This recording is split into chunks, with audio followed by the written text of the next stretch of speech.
My name is Henry Ward, and I turned 71 this March. People say I've aged well, that I look distinguished, that word people use when they want to compliment you for staying upright. I don't feel 71, not in the way I thought 71 would feel when I was younger. My knees complain sometimes, and I don't sleep as soundly as I used to, but my mind is clear. I still remember phone numbers by heart. I can still recite full passages from Hamlet, and I still know how to cook a pot roast that would make my late wife Eleanor close her eyes and smile. I suppose that's a good place to start. Eleanor. We met in college. She studied piano. I studied literature. She said I had sad eyes and laughed too hard at my own jokes. I said she had the kind of smile that made rooms brighter. We were married young, and we stayed married for 46 years. No scandals, no separations. Just life. We raised one son, Matthew. He was our miracle baby. Came into our lives after a long string of quiet losses we rarely spoke about. Eleanor used to say Matthew was proof that hope could take its time, but still arrive. After she died, the house felt different. Not emptier exactly, just stiller. Her piano stood in the living room like a monument. I couldn't bring myself to sell it. I still dusted the keys every Saturday, though no one played them anymore. But I adjusted. I've never been a man who needed much. Books, music, a warm drink in the evening, the little rituals of solitude. I was content, not desolate. I got up every morning at 6:30, made my coffee, read the newspaper the old-fashioned way, ink on my fingers, crinkles in the paper. I walked to the market twice a week. I trimmed the hedges out front. I even joined a local book club for retirees. Not that I said much, but I listened. And I liked that people still saw me, still heard me. So when people ask how I'm doing, I usually say, still kicking. But that's not always enough for people, is it? Especially younger people, especially your own children, who start talking to you like you're a pet they're not sure they can keep. That brings me to Matthew. He's in his mid-40s now, married to a woman named Tara, who never quite knew what to make of me. She always called me Mr. Ward, even after I told her 20 times to call me Henry. I suppose she thought it was respectful, or maybe she just wanted to keep things formal. She works in tech, some sort of systems analyst, I think. Matthew is in real estate. They live in a bigger house than mine, 2 towns over, with open concept everything and countertops you can't put a hot pan on. We used to have Sunday dinners once a month. They'd come over with a casserole or Thai takeout, and we'd sit at the old kitchen table, drinking iced tea and making awkward conversation. Tara would check her phone more than she should. Matthew would remind her. She'd smile without looking up. They were busy, always busy, but I never minded that. I didn't need constant attention. I didn't expect to be the center of anyone's universe. What I needed was dignity. What I wanted was to be treated like the man I've always been. Not a burden, not a chore to manage. I thought Matthew understood that. Maybe I was wrong, because one morning, and I remember this so vividly, down to the color of the sky, he knocked on my door with a smile that didn't reach his eyes and said, "Dad, we need to talk." I remember that morning clearly, as if it happened just yesterday. It was a Wednesday, one of those rare mornings when the sun peeks out early, casting a soft golden light over the garden. The air smelled fresh, like rain that hadn't yet come. I was sitting at the kitchen table, sipping my coffee and reading the paper, the same paper I had read for years. It was routine, peaceful, a calm that felt permanent. Then came the knock. I'd been expecting Matthew and Tara to visit later in the week, but not that morning. So when I opened the door, I was caught off guard by the sight of Matthew standing there, a strange smile on his face. He looked a little uncomfortable, not in the way you'd feel awkward visiting your father, but in a way that made the hairs on the back of my neck stand up. Tara stood behind him, her arms crossed, looking at me like she was waiting for a conversation she already knew was coming. "Dad, we need to talk," Matthew said, stepping inside before I had a chance to say anything. His voice was soft, like he was trying to make the situation sound less serious than it actually was. But something in his eyes told me that this wasn't a casual chat. I stood there in the doorway, still holding my coffee mug, not sure how to react. "What's going on?" I asked. I wasn't scared, just confused. He sighed, running a hand through his hair, something he did when he was nervous. It's about your living situation. Tara and I were talking, and we think it might be time for you to consider moving somewhere more suited for your needs. I blinked, the words taking a moment to sink in. More suited for my needs? I repeated. What are you saying? Matthew sat down at the kitchen table, his face contorting slightly as he searched for the right words. Tara stayed standing by the door, silent as ever. Her arms were still crossed, her gaze focused on some point off in the distance, almost like she was waiting for something to happen. Dad, we've been worried about you, he said. You're getting older. You don't have anyone here. It's not safe anymore. I stared at him, unsure of what to say. I wasn't sick. I wasn't falling apart. I had no more aches and pains than any man my age, and I still managed to get through the day. I'd been living alone for 6 years now, and though the house had gotten quieter, I wasn't struggling. I had routines. I had independence. But Matthew didn't seem to see it that way. We found a place, he continued, his words spilling out more quickly now. It's a private facility, but it's nice. They have everything. Medical care, activities, social groups. It's comfortable, and it's only a couple of hours away. We've already taken care of the paperwork. It's all settled. A wave of disbelief washed over me. You've already taken care of the paperwork? I asked, my voice rising slightly. Without talking to me first? Matthew's gaze shifted slightly as if the question had caught him off guard. Dad, you've always said you trusted us. We're just looking out for you. This is for your own good. I looked over at Tara, who was still standing by the door, arms crossed tightly, her face unreadable. She hadn't spoken a word yet, but I could feel her presence in the room, like an invisible weight pressing down on me. You think this is for my good? I asked, my voice growing calmer, more controlled. I wanted to keep the peace, but inside I felt something stir, something I hadn't felt in years, a spark of anger. Matthew's face softened. Dad, we're just trying to make things easier for you. It'll be better for everyone.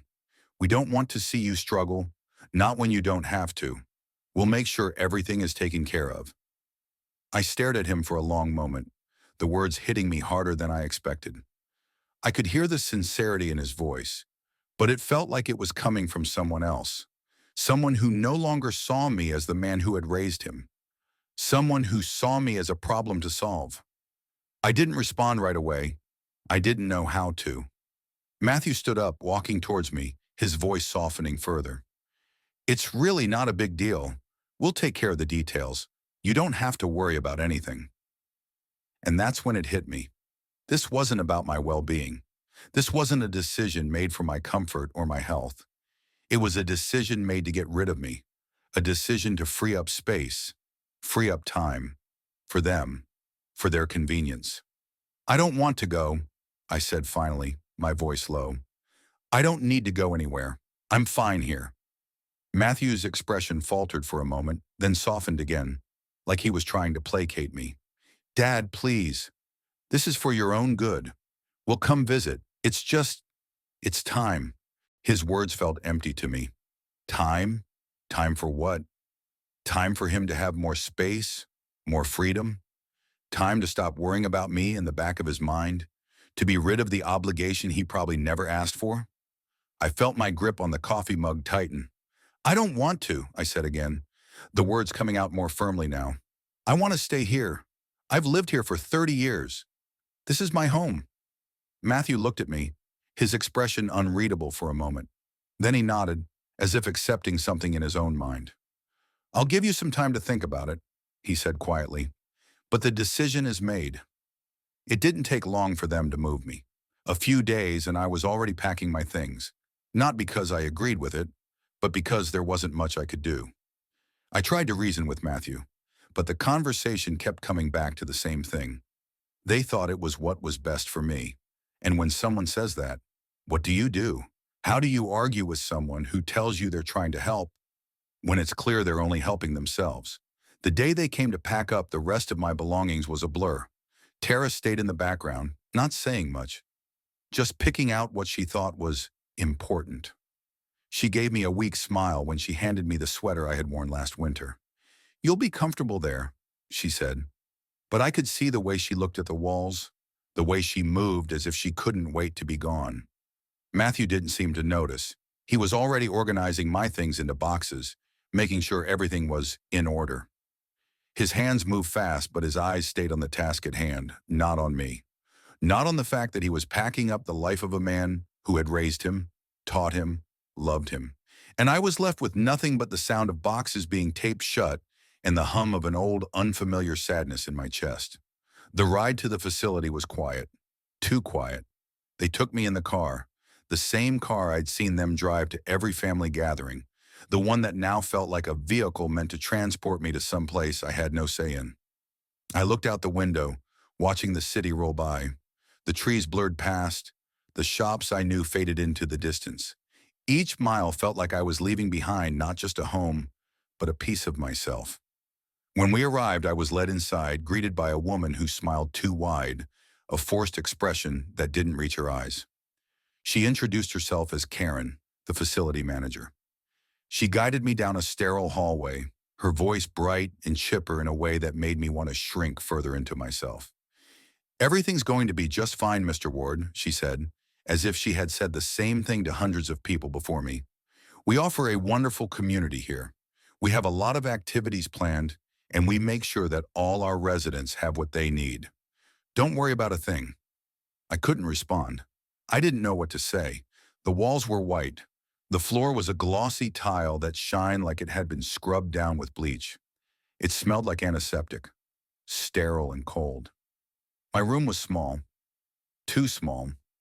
There was a bed against the wall, a wooden dresser, and a chair by the window that looked out over a courtyard that was nothing but gray concrete and patches of struggling grass. The windows were plastic, no charm, no warmth, just cold. The bed felt stiff, like something that had been made to be slept in, but not lived in. It didn't feel like a home. It felt like a waiting room. Karen handed me a folder with a schedule in it, listing daily activities. Things like morning stretch, and community games, and lunch social. Each line felt like a reminder that I wasn't in control of my life anymore. My days had been reduced to a list of scheduled events I hadn't chosen, and there was something about the entire place that made me feel like I was being treated like a child, like I had lost my agency. They didn't call me Mr. Ward in that sweet, patronizing tone. They called me by my first name, like they knew me, but they didn't. I was nothing more than a number here, a resident among many, a patient. The only thing I was given the chance to choose was when I'd eat and which room to sit in during the community activities. But none of it mattered. They had decided for me already. The staff was polite, but that was the extent of it. They handed me a medication schedule, told me when I needed to take my pills, and insisted that I meet the other residents. But there was no real kindness in it. It felt hollow. The people who lived here, the ones I could see through the glass doors of the community room, were either too lost in themselves to notice me or too vacant to care. I didn't see anyone I could connect with. No one who smiled without effort, who spoke to me without the distant look of a person who had already accepted their fate. The only thing that stood out was how much of a relief it seemed to be for Matthew and Tara when they left. Tara didn't even hug me goodbye.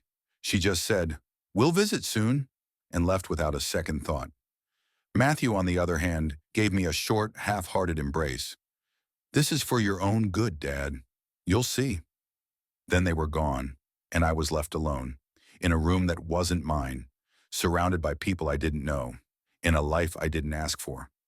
That night, after I had eaten the tasteless dinner they served, some mushy chicken with overcooked vegetables, I sat by the window staring out at the courtyard. The night was still, quiet, and I could feel something inside me shift, like the last vestiges of my dignity were fading away with every passing second. But I couldn't accept it. I couldn't just let go of my life. I had built it from the ground up. I deserved more. A week passed. The days blurred into one long, gray stretch of time. I sat through their activities, always quiet, never participating fully. I didn't belong here. None of us did. Not really. But I couldn't find the strength to argue. I wasn't a fighter anymore. Not in the way I used to be. I didn't have the energy to argue about the way they had forced me into this place, but there was something inside me that refused to settle. A small ember of rebellion, an old stubborn part of me that had survived my wife's passing, that had seen me through a lifetime of ups and downs. I might have been older, but I was not a thing. One morning as I walked the sterile halls, I found myself at the front desk. The receptionist, a woman named Nancy, greeted me with her usual forced smile, but this time I didn't answer her pleasantries. Instead I asked, "How do I leave?" She blinked, clearly surprised. She probably thought I was just asking to go for a walk. But no, I was asking how I could leave this place for good. Her smile faltered as she hesitated. "Mr. Ward, are you feeling unwell?" I shook my head, my voice steady but firm. "I'm fine. I just don't want to be here anymore." It took a moment for her to comprehend. "I'm afraid you can't just leave, Mr. Ward. We have rules and—" "I'm leaving," I said, cutting her off. "I'm not staying here. Find someone else to watch over me." I could see the panic in her eyes as she reached for the phone, but I was already walking out the door. I had planned it carefully. I'd known for days that this day would come. When I first arrived, I had contacted an old friend, a lawyer named Ben Taylor. We had worked together many years ago when I was still a teacher, and I trusted him. He was a man of integrity, someone who wouldn't judge me for what I had to do. I had made sure to sign a few papers before I left the boarding house. A waiver, a document that removed my son's power of attorney, all the legal mumbo-jumbo that made it official. In fact, I had signed it without ever fully understanding the consequences at first.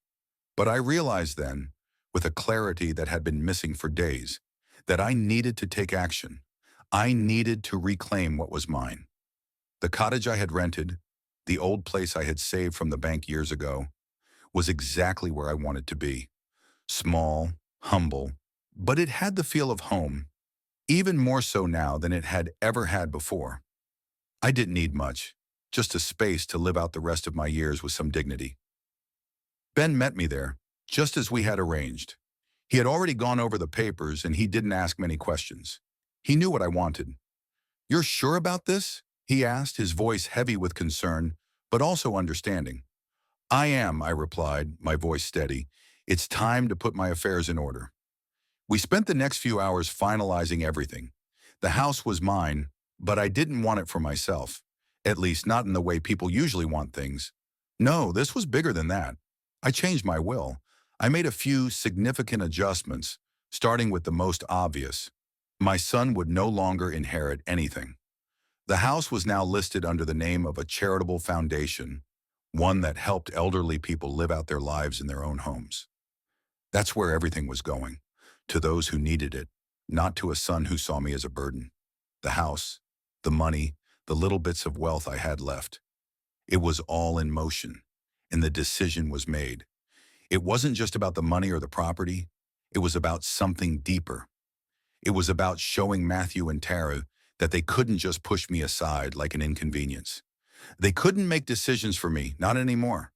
I wasn't a thing to be disposed of when it became inconvenient. I looked at the cottage again, the walls I had painted, the small kitchen where my wife used to bake cookies. It wasn't fancy, but it was mine, and no one could take that away from me, not anymore. I smiled to myself, the first real smile I'd had in days. The phone call came the next morning. Ben had warned me it might, but even so, I couldn't help the small flutter in my chest when I saw the name on the caller ID. It was Matthew. I took a deep breath before I answered. "Hello? Dad? It's Matthew," he said. I could hear the forced cheerfulness in his voice. "Are you okay? We're really worried about you. I've been thinking, maybe I should come over, bring you something." I cut him off. "Matthew, I don't need anything from you." He fell silent for a beat. "What do you mean?" I said, letting the words sink in. "I've changed my will. You're no longer the heir." There was a long pause, the kind that stretched far too long. When he finally spoke, his voice was laced with disbelief. "What? What are you talking about?" "I'm serious," I said, my voice steady. "I've made my decisions, and now it's time for you to accept them." I heard him sigh on the other end. "Dad, you can't be serious. You're angry, I get it, but you don't mean this." I do, I replied, every word clear. You and Tara don't get to decide what happens to me anymore. I'm not some burden for you to offload. I'm still here, and I'm still capable of making my own decisions. I hung up the phone, the silence of the cottage swallowing the last echoes of our conversation. It was done. The days that followed felt oddly peaceful. The constant hum of the world seemed muffled out here in the cottage, away from the noise, the chaos, the unwelcome reminders of the life my son and daughter-in-law thought they could dictate for me. I spent most of my time in the garden, raking the fallen leaves, or sitting by the window, letting the sunlight wash over me as I read or thought. But the change was not just in the air or the quiet rhythm of my days. It was in the feeling that I could breathe again, as if for the first time in years, I had control over my own life. The first letter arrived 2 weeks after I had made my final decision. A plain envelope, with my son's name scrawled across it in hurried ink. My heart didn't race when I saw it. In fact, I opened it slowly, calmly. There was no need to rush. I knew what it would say before I even unfolded the paper. Dad, I'm sorry for everything. I didn't understand what you were going through, but I need you to know that I never meant to hurt you. Can we talk? Please, I miss you. I read it once, then twice. Then I folded the letter carefully and set it aside. It was heartfelt, yes, but it was nothing more than an apology. Words. And words didn't change the reality of what had happened. My son didn't get it. He didn't truly understand what it was like to be treated as if you didn't matter, as if you were only useful when convenient. I wasn't angry anymore. I was just done. The next letter came a week later. This one wasn't from Matthew directly. It was from his lawyer, and this time, the words were sharper, more demanding. We have reviewed your recent legal changes.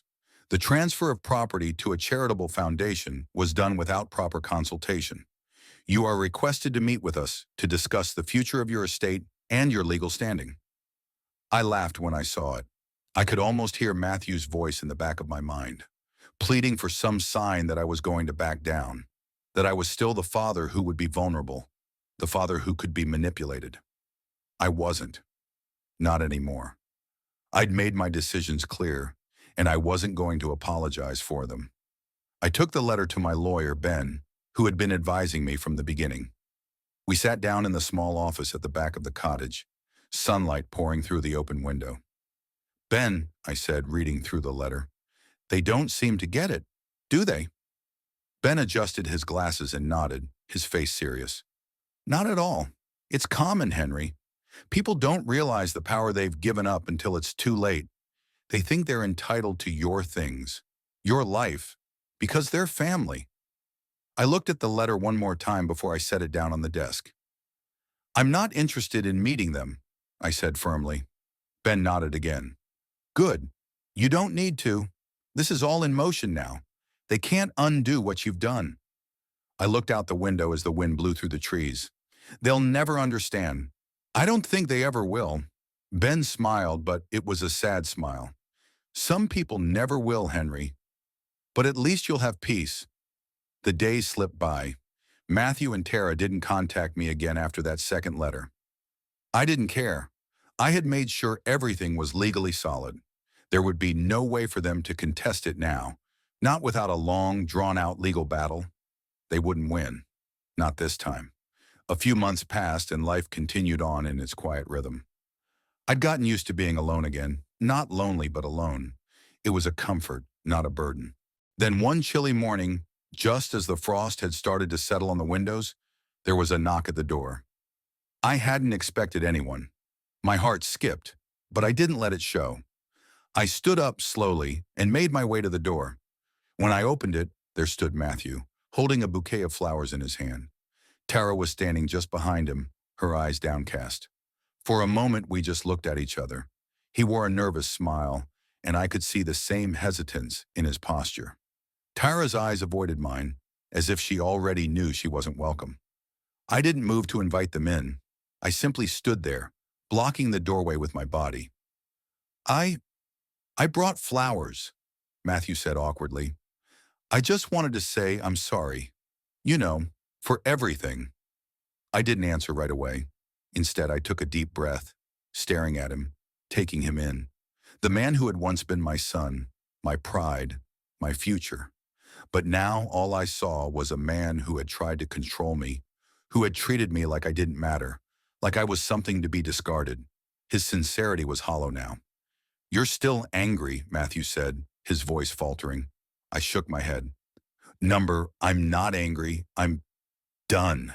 He blinked, the words hitting him harder than I expected.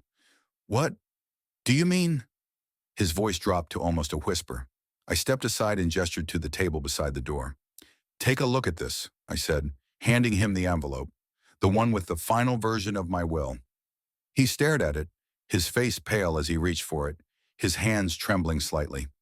The silence between us felt heavier than it ever had. Tara didn't say anything. She didn't even look at me. Matthew opened the envelope and scanned the document inside. The look of disbelief was immediate. "Dad, are you serious?" His voice was barely above a whisper. "Very much," I said, my words simple and unyielding. I didn't have to say anything else. The truth was already there, laid bare before him. My decision was final. There was nothing left to say. They stood there staring at me, the flowers forgotten in Matthew's hands. For a long time there was only silence, a silence that spoke louder than any argument could. The house was quiet again. Matthew and Tara left without another word. No argument, no anger. They simply walked away, as if everything had already been decided for them. I watched them go, standing in the doorway for a long time after they'd gone. There was no satisfaction in it, no triumph, just a quiet sense of relief, a feeling of having closed a chapter that should never have been written in the first place. Days passed, and the cottage with its peaceful solitude remained unchanged. I didn't worry about the future. I knew what I had done. I knew that my choices would bring consequences, but I had made them with a calm clarity. It wasn't about vengeance. It wasn't even about the money, the house, the assets. No, what mattered was that I had reclaimed my dignity. That was priceless. The letter arrived almost a year after that fateful visit. It was a thick envelope, no name on the front, just the official seal of the law firm Matthew had likely enlisted. I could feel the weight of it in my hands before I even opened it. It was from his lawyer. "Dear Mr. Winston, this is to inform you that an official request has been made to reconsider your recent will and testament. Please note that Matthew Winston has instructed us to inform you of his intention to seek a meeting with you regarding the estate. We await your confirmation of this request. Sincerely, Carson and Dawson Law Firm." I stared at the letter for a long time. The request didn't surprise me. I expected it. After all, Matthew must have thought there was some mistake, some way to undo everything. But the tone of the letter, the way it was worded, it was like they thought I was still the man they could walk all over, still the man who would bend to their will. The arrogance of it almost made me laugh. I waited a full week before responding, letting the tension build. They had made their move. Now it was my turn. I took the envelope I had prepared earlier from the drawer and sealed it with a wax stamp. Inside there was only one document, a copy of my will, signed, final, and unchangeable. I had included an additional note for good measure. "Dear Matthew, this is to inform you that my will stands as it was previously made. I have no intention of reversing the decisions I have made. You are no longer the heir to my estate.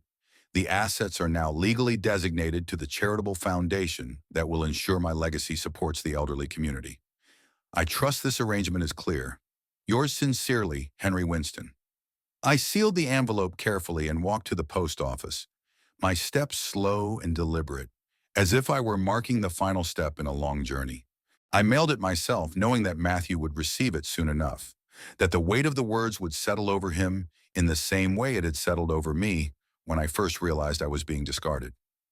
The next week, Matthew showed up again, but this time there was no bouquet of flowers, no nervous smile. He didn't even come with Tara. It was just him, standing at my doorstep, his face unreadable, his eyes scanning the quiet cottage behind me as if he were trying to find something he had lost. "I got your letter," he said, voice flat, almost emotionless. I nodded, offering no apology, no softening of the blow. "I thought maybe you'd reconsider," he continued, his voice weak with a mix of disbelief and desperation. I shook my head. No, Matthew, I've made my decision. It's done. He looked at me for a moment, and then to my surprise, he sighed. I thought, I thought I'd made all the right choices for you. I thought this was all for your own good. I didn't respond right away. There was nothing left to say. I'm sorry, he muttered almost inaudibly, but I don't understand. You've taken everything from me, from us. I looked at him quietly. I didn't take anything from you. You didn't deserve it in the first place. He stood there silent for a while, taking in the gravity of the situation. His shoulders slumped, and I could see the fight draining out of him. The realization, the finality, was hitting him harder than I think he had anticipated. It was the same feeling I had when I realized that this wasn't a fight I could win, that I had already lost everything I thought mattered. Only Matthew hadn't lost it yet, but he was about to. I guess there's no point in arguing, is there? He said quietly. No, I said simply. There isn't. I closed the door quietly behind me, leaving Matthew standing on the porch. I didn't look back. There was no need. The days passed and I didn't hear from him again. The phone didn't ring. The doorbell didn't chime. Life continued, not in the way it had been before, not in the way I had hoped for all those years ago when I thought family meant something more, but in a way that was simpler, quieter, and far more peaceful. It's been several months since that last meeting with Matthew. The letter I sent him, the one that crushed the final vestiges of any hope he had left, seemed to have worked. No more visits, no more phone calls, no more messages or attempts to win me over. I lived alone, but I was at peace. My little cottage, tucked away on the edge of town, had become my sanctuary. It wasn't grand, nor was it anything spectacular, but it was mine. A place where I could breathe, think, and live without anyone telling me what to do. I filled my days with simple tasks: reading, walking along the old forest paths near my home, tending to a small vegetable garden I'd started. These were things I had always done, but now they felt different, more meaningful. The phone rang one morning, a number I didn't recognize. I almost let it go to voicemail but decided to answer. Hello, I said, not expecting much. Mr. Winston, this is Carson from Carson and Dawson Law Firm. I trust you're well? I had no patience for pleasantries. What's this about? I asked. There's been an issue with your son, Matthew. You see, he's come into some financial trouble. I leaned back in my chair, a small smile tugging at my lips. I had expected this. I'd known it was only a matter of time before Matthew's world came crashing down. What kind of trouble? I asked, my voice calm. Well, Mr. Winston, Carson continued, his tone heavy with formal professionalism, it seems that Matthew and his wife have made some rather questionable financial decisions. They've been involved in a series of investments that have turned sour, and unfortunately, this has affected their ability to maintain control over the properties they had been relying on. I said nothing. I could feel the irony of it all sinking in. It appears that they are at risk of losing everything they had hoped to gain from your estate, Carson went on. And well, Mr. Winston, it seems that the foundation you named as the beneficiary of your will has now been contacted. They've expressed interest in taking over those properties as per your instructions. I didn't feel any joy in hearing this. It wasn't about revenge. It was simply about balance. Life, as I had come to understand it, didn't always play fair. Some people got away with things, others didn't. But I had made sure that, in the end, my choices would bring about the right kind of order. Matthew and Tara had been blinded by their own greed. They thought they could push me aside, make me disappear without a second thought. But in the process, they forgot one crucial thing. I wasn't as helpless as they imagined. The foundation would now control the estate, ensuring that it was used for the betterment of others, not for people who had used family as a tool for their own benefit. Days turned into weeks and still, no word from Matthew. Then one afternoon, a knock on the door. I wasn't expecting anyone, but I opened it nonetheless. It was him. Matthew stood there, his posture slouched, eyes hollow with defeat. He was no longer the confident man who had come to take control of my life. He looked smaller now, as if the weight of everything had taken its toll. "Can we talk?" he asked, his voice almost breaking. I nodded, stepping aside to let him in. I didn't say anything at first. I simply watched him as he walked into my living room, taking a seat on the worn armchair across from me. He looked at me as if waiting for me to say something, anything, that would offer him a way out of the hole he had dug for himself. "You lost it all," I said quietly. "I gave you everything, Matthew. I trusted you." "I thought it was for the best," he muttered, avoiding my gaze. "I thought it was the only way." "I know what you thought," I replied. "You thought I was too old to know what was happening, too old to stand up for myself." He flinched at my words. The truth was a bitter pill, and I could see it in his face. "You were wrong," I continued. "You thought you could push me aside and live off of what I had worked for all my life. But what you failed to understand is that I am the one who decided who would benefit from my legacy." He stared at me, the realization setting in. "You've made your choices, Matthew," I said, "and now I've made mine. Your mother and I gave you everything, but this, what you tried to do to me, it was too far. You didn't just take my house, my dignity. You took your own future too." For the first time in a long while, he seemed to finally understand the magnitude of what he had done. There were no more words left between us. The damage had been done. After a long silence, Matthew stood up slowly. I guess it's too late now," he said, his voice barely audible. I nodded. It's never too late to change, but sometimes you have to face the consequences of your actions. With that, he turned to leave. I didn't stop him. I simply watched him walk out the door. The man who had once been my son, now a stranger, carrying the weight of his own decisions. As the door closed behind him, I felt no anger, no bitterness. I felt nothing. I was content. I had spent my life working, loving, and caring. But in the end, I had learned the one thing that had always eluded me: how to stand up for myself. I wasn't a fool. I wasn't a thing to be cast aside. And now my legacy would live on, in the hands of people who truly needed it, who would cherish it the way it was meant to be. Matthew, Tara, they had what they thought they deserved, but in the end, they had only one thing left: an empty future. And as for me, I was alone, but I was free.